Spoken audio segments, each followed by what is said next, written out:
Speaking, read aloud tips and tricks. In this session, we'll look at some suggestions, some tips and tricks that you can use to avoid some common mistakes and that will help you to quickly and more easily prepare a high scoring response in this question time. Let's start right away.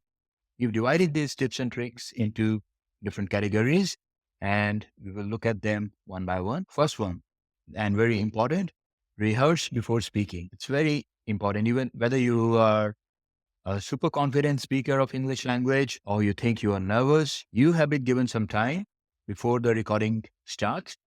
And it's your responsibility, it's your duty to make the best use of that time. How can you do that? Use the time before microphone opens up to rehearse. Focus on difficult or unknown words. So even if you don't speak the whole sentence, you should at least try to speak the words, pronounce the words that seem difficult or that seems unknown, the ones you haven't seen before.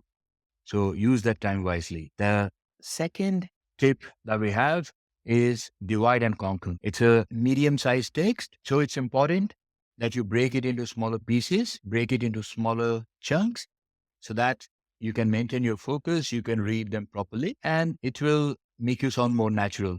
Because when you do that, you'll identify the places where you have to pause. So as a rule of thumb, you need to break the text at commas and full stops. And at those places, you will have a quick pause. And if it's a longer sentence or a longer part of sentence without any commas or full stops, then you can identify a logical point or a conjunction where you can pause, where you can break. So divide it into smaller parts so that you can read the text without errors, without making mistakes, and also because makes you sound natural. The next, pick some words for emphasis. One of the main goals in all your speaking questions, in all your speaking responses is to show that you are confident and you are in command. If, let's say, when you talk in your native language, you don't hesitate.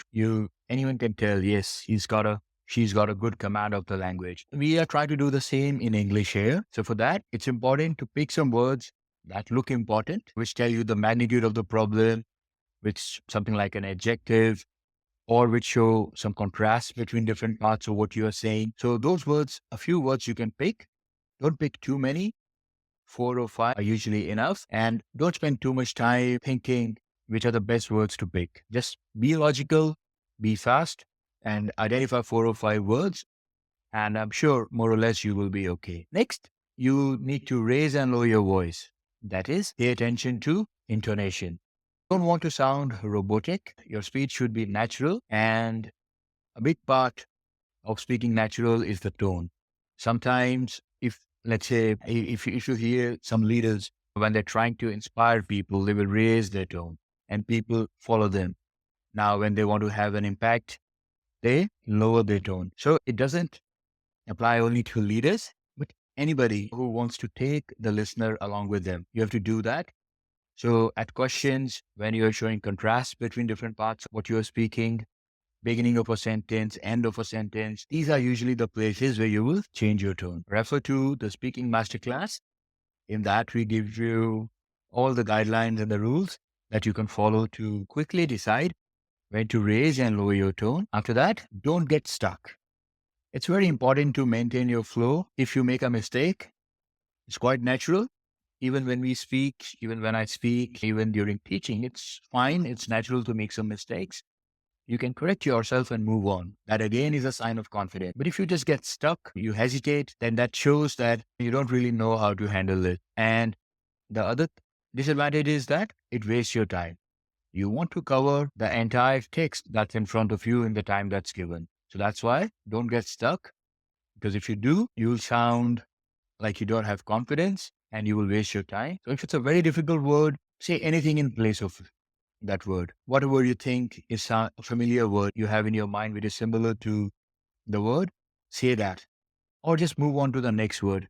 That's also fine, but don't get stuck. So either correct yourself or say something in place of the difficult word, or just go on to the next word. A very important suggestion, don't wait too much, because as I've mentioned earlier also, the microphone will shut down if you wait too much. And this is a simple thing to keep in mind, but a lot of people, they make this mistake. They hear the tone, but then they take their own sweet time warming up and then they start speaking. You have to start speaking as soon as the microphone opens up, and you have to pause at the right places, but it should look like you have stopped. So only make brief pauses wherever it's necessary. So don't just pause and keep thinking, keep moving. Because if you pause, if you take too much time, then again, it shows that you lack confidence. And in speaking, that's the first thing to keep in mind. You have to sound confident always. A very important tip that I have for you is to practice the word list. So some of you, probably all of you, might be familiar with the academic word list. And that list contains the words that are most commonly used in academic situations, the kind of words that are most likely to appear in academic discussions.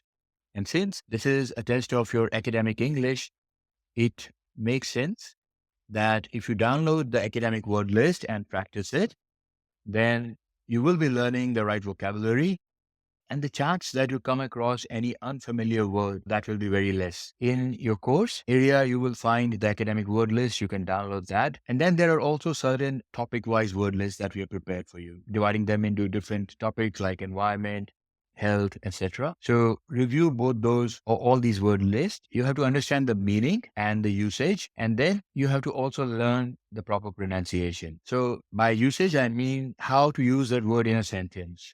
When you speak a word just by itself, you speak it differently. But when you speak it as part of a larger sentence, then it has a flow to it.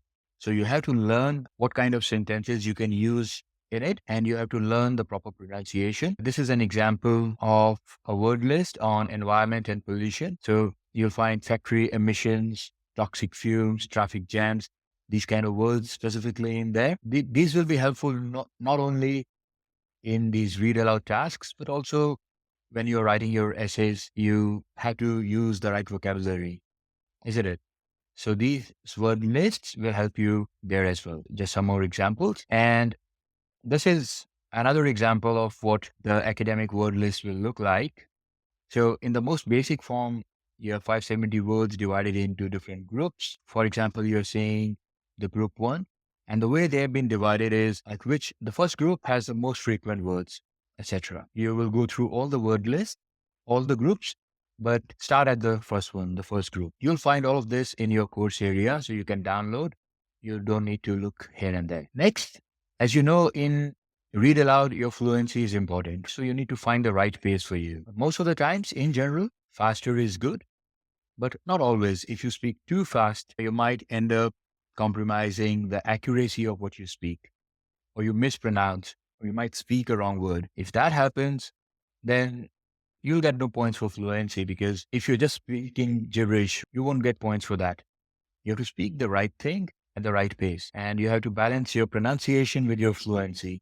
If you're speaking too fast or too slow, that can have an impact on your pronunciation. So you need to understand your level. And a good way to do that is by recording yourself multiple times speaking the same text.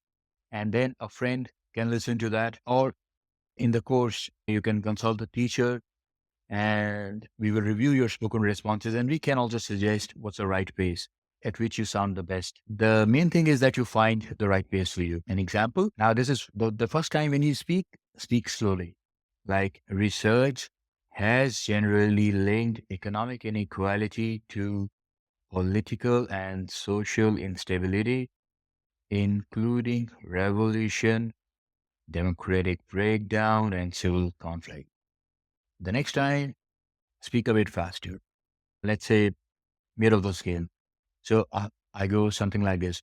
Research has generally linked economic inequality to political and social instability, including revolution, democratic breakdown, and civil conflict.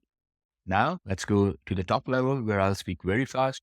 Research has generally linked economic inequality to political and social instability, including revolution, democratic breakdown, and civil conflict. Now, when you record these and you play it back, it will be easy to tell that the second option, when I was speaking in a balanced manner, that was the best. The last just showed that I was in a hurry, wasn't pausing at the right places. For most people, something in the middle will be the right pace. But you've got to figure it on your own. So please practice. Now let's look at the last suggestion, the last tip that I have for you. That is listen to academic audio only. So you will be practicing a lot of questions as part of this course. And all of those questions, they have audio that is strictly academic, that has been sourced from universities, from academic discussions, just the kind of audio you need to practice with. So that's the best one. Along with that, we also recommend, especially if you are struggling with your pronunciation, with your speaking, we recommend that you spend a little bit of time every day listening to other audio sources. But these have to be academic in nature. So yeah, as I said, the best samples from your practice tests. Otherwise, you can listen to university podcasts. You can find them on the different university websites. A lot of them put their course materials freely available. So you will find this university pod on YouTube also. You'll find discussions on business, on academic topics, seminars, etc. Those you can listen to. And when you listen to them, engage actively. Try to speak after the speaker. Try to understand what the speaker is saying. Once you hear that audio, try to summarize. Yes, but the focus only and only academic audio. Don't listen to entertainment news, even sports commentaries, things like that. Stay away from all those things. Anybody who's using too much slang, who's talking too informally, you don't want to listen to that. Formal academic text only. And I'm sure if you pay attention to these tips and tricks, the purpose is twofold. One, if you get stuck, if you are in a difficult situation, you can apply these tips. These will tell you what the workaround is. All right. For example, when there's a difficult word, then we have a guideline here that you can speak the closest approximation of the difficult word, or you can skip that word. And so that's one thing. And the other thing is when you pay attention to these tips and tricks, it will improve the quality of your responses as well. You know just what to include, the quality of your responses, the quality of your practice, and eventually your score. So complement these tips and tricks with serious practice and you'll see the best results. Thank you.